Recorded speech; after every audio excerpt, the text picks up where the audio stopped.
What's up, everybody, and welcome back to the channel. VP Tactical here, and today we are doing an in-depth review of the Savage Axis 2 XP.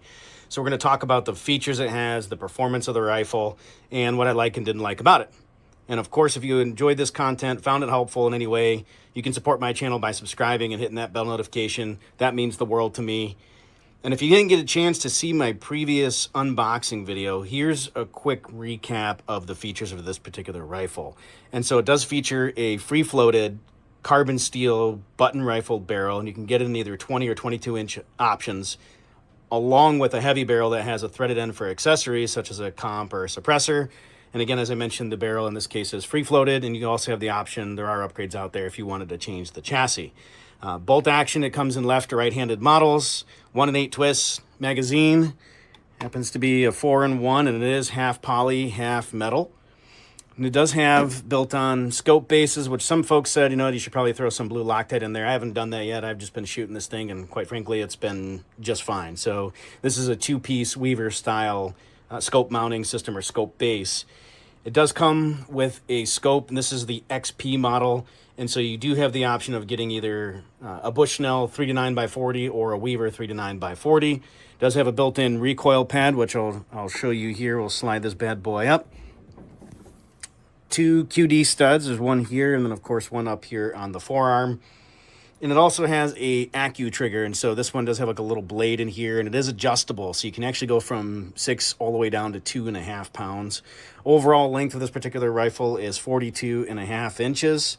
Weight comes in right around about 7.38. And again, when you're choosing your particular setup, you can get it in a multitude of different calibers: 223, 243, 6.5 Creedmoor, 7mm, 308, 350 Legend, you name it, along with poly stocks, which come in a variety of different colors, and also wood options that are available too.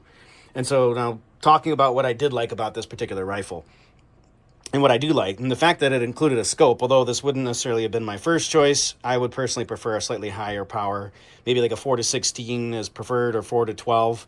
At least if I was going for a precision or even longer range shooting. But obviously bear in mind this is a hunting rifle, so given that the caliber can reach much farther, 1,000 yards, that's the main reason why I'd like to see potentially a higher powered scope. Again, this is the Bushnell, and it did hold zero just fine throughout all of my testing. I ran roughly about 120 rounds through this rifle during the course of my testing.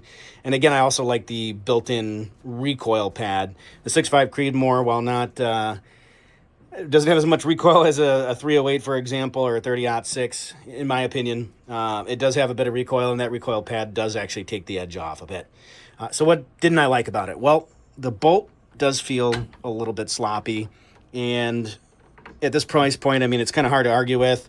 It does come with bikini covers on the scope, and my main complaint is that as I'm cycling the action, it typically tended to hit these covers, especially depending on the orientation of them. It's going to interfere with the operation of that bolt. That being said, I pretty much just ran the gun with everything, well, with these covers removed anyhow. There was an issue I did come across where the bolt would stick, particularly on specific ammo, although I've read that some folks experienced that with a dirty chamber. Mine was related to ammo, okay?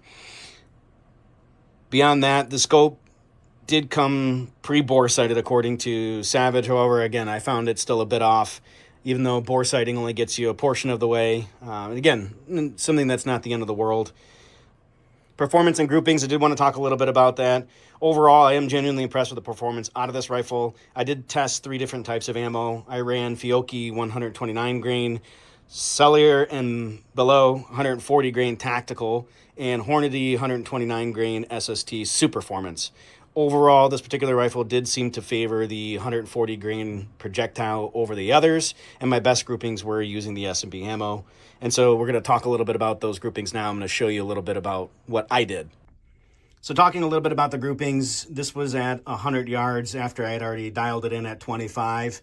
And my 25, I was seeing pretty similar groupings between the different two ammos that I was shooting, primarily the Fiocchi 129 grain and the S&B 140 grain.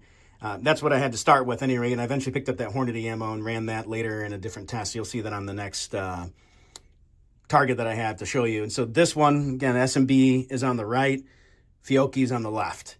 And the interesting thing is, too, is I started off and the barrel was cold, and on this particular day that I did the testing, obviously the groupings were a bit tighter, and as the barrel got hotter, you start to see those those groupings spread out a little bit. And so the S&B Tactical, the 140 grain, managed to pick up 2 3/4 inch for this over here. Obviously, you can see that there's a bit of a gap between some of these ones over here, and that spread's probably around 3, maybe 3.5 or 3 1/4 in that range. And some of these others, flyers, that could have been me pulling it. And you'll see, I'll put a picture in here right now,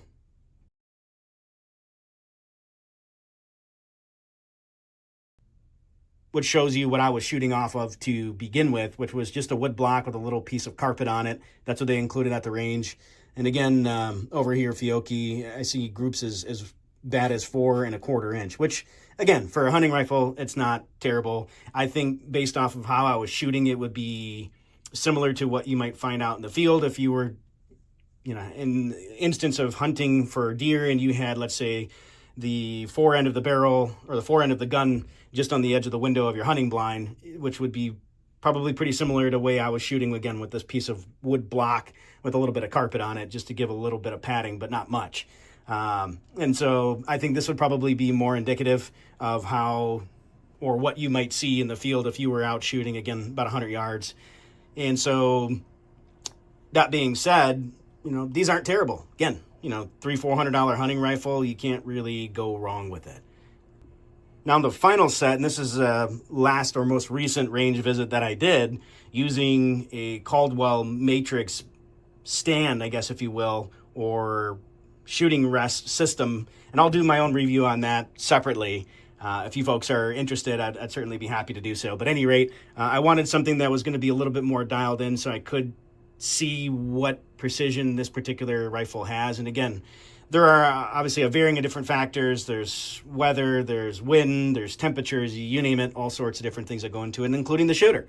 Now, that being said, again, I mentioned earlier my best groupings were off of the S&B ammo. And so you can see over here, I managed to pick up approximately 1 7/8 inches as far as a group, again, out at 100 yards. Fiocchi, 2 1/8 inch. Again, did the Fiocchi one more time, 2 7/8 inch. And then the Hornady Superformance 129 grain, 2 5/8 inch.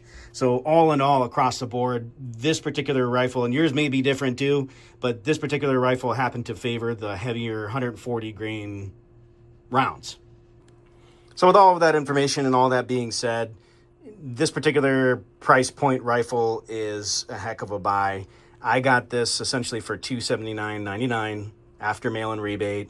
Regular price fluctuates between $350, $400. Some go a little bit higher than that, depending on what options and features that you want. And all of that being said, summarized based off of what I disliked, what I liked, the performance, the groupings, just how the particular rifle ran. And mind you, I didn't even mess with the trigger. So this was just, I left it at factory, how it came out of the box. That's what I was experiencing and getting out of the rifle.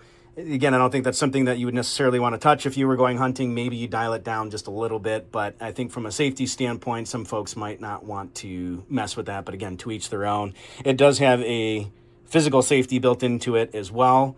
And the only other thing I did want to make mention of, which I forgot earlier, is taking out the bolt requires you to squeeze this detent lever here along with the trigger all the way back and then pulling on the bolt to actually get it out. Most other rifles I've seen usually you just push on this detent and then the bolt will come right out. This one you actually have to squeeze both down at the same time and then pull out the bolt, which was kind of obnoxious to me, but again, that's just how they have it set up. So again, summarizing what I like about the rifle versus what I disliked, how it operated, you name it. I would give this rifle on a scale of 1 to 5 a 3.75 just based on value and everything else that you're getting. Personally, if the bolt had less slop and it had a better scope, I'd probably give it a higher score. But that being said, again, it's a hunting rifle, and realistically for deer hunting, most folks are probably going to be shooting 50 to 70 yards on average. This type of rifle will probably fulfill most hunters' needs across the board. So, at any rate, be safe, stay vigilant. Hopefully you like this review. I appreciate all the love and support, and I've definitely got more fun content coming out and exciting things on the horizon. Be safe, stay vigilant.